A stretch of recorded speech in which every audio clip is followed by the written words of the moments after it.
It's not about you. Or maybe it is.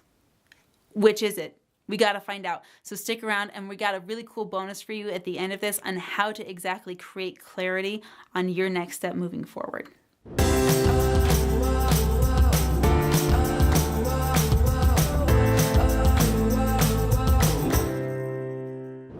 So you've come up against another roadblock. You've come up against another barrier. You're here looking for answers. And I want to share something with you that totally revolutionized how I think and how I feel, especially when it comes to responsibility. There's 3 different kinds of business. And I'm not talking about, financial business or, health businesses or wealth businesses or offices or anything like that. I'm just talking about what's my business and what's not my business. This idea when you can say, oh, that's none of your business. That's the kind of business I'm talking about. There's 3 different kinds. The first kind I want to talk about is, what is your business? What's relevant to you? What's relevant to your goals? What's relevant to your dreams? What's relevant to what you're trying to create? What is within your control?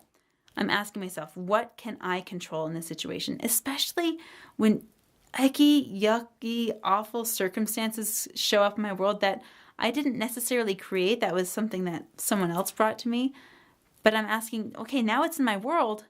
So now that makes it my business.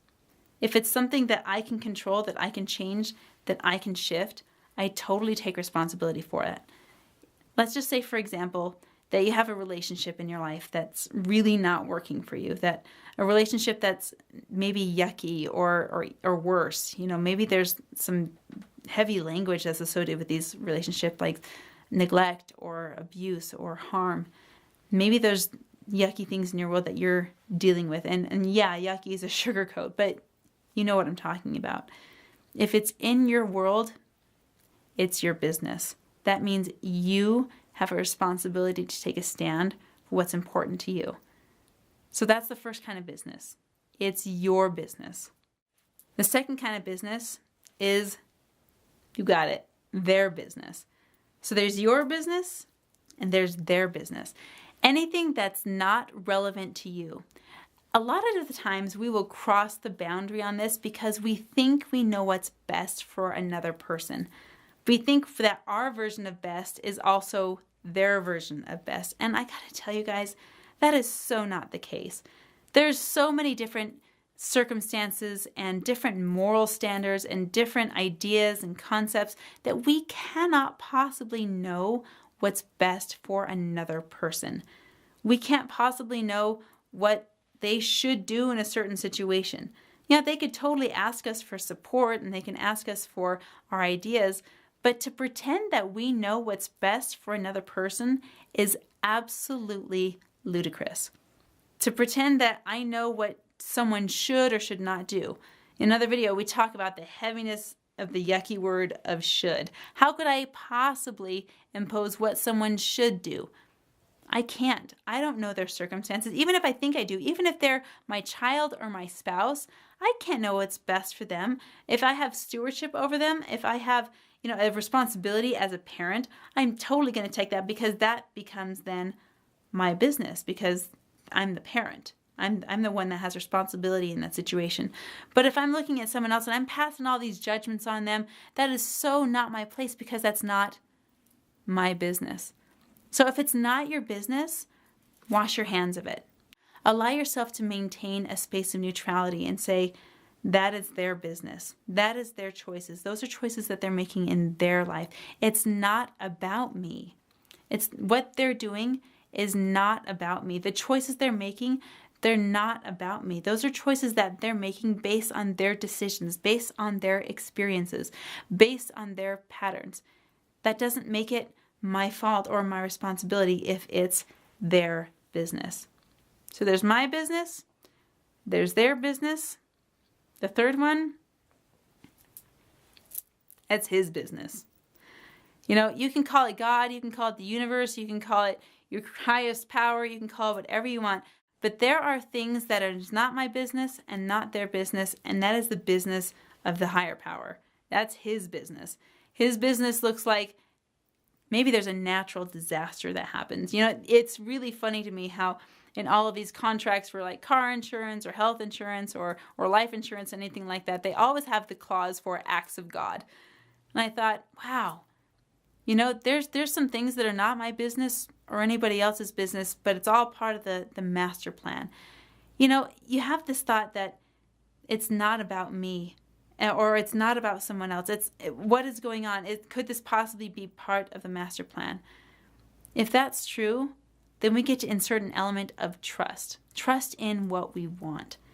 Trust that the best will come no matter what happens to us, whether it's our business or someone else's or his business. Part of that for me is trusting that the best will come.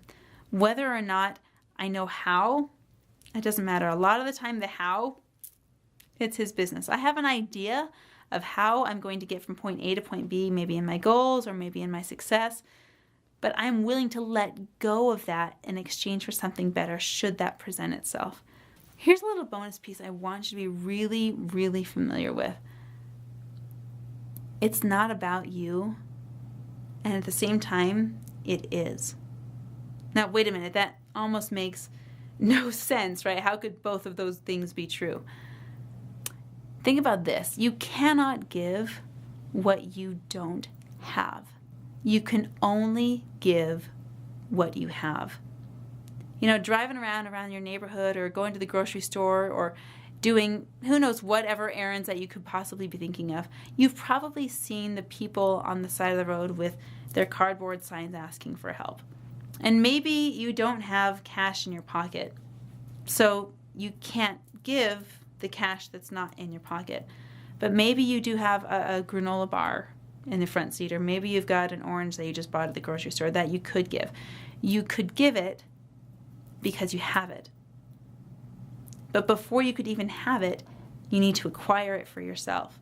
When I talk about that, I'm talking not about things, I'm talking about your feelings, your emotions.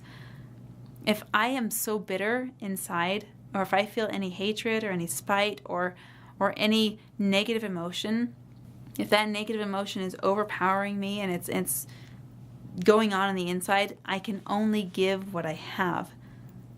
So if I'm in a situation where I'm needing to interact with another person, and maybe it's a person with a close relationship with me, and I only have bitterness and anger and spite with me, no matter how that person interacts with me, I can only give what I have, so I'm only going to be able to give bitterness and anger and spite. That's about me. That's all about me. And I need to take an extra look inside and say, what do I want to be sharing? What do I want to be giving? Am I willing to get rid of the bitterness? Am I willing to get rid of the anger or the spite or the negativity and nourish me first? When I nourish me first, all the bitterness, all the anger, all the spite goes away and it gets replaced with compassion. It gets replaced with love. It gets replaced with caring.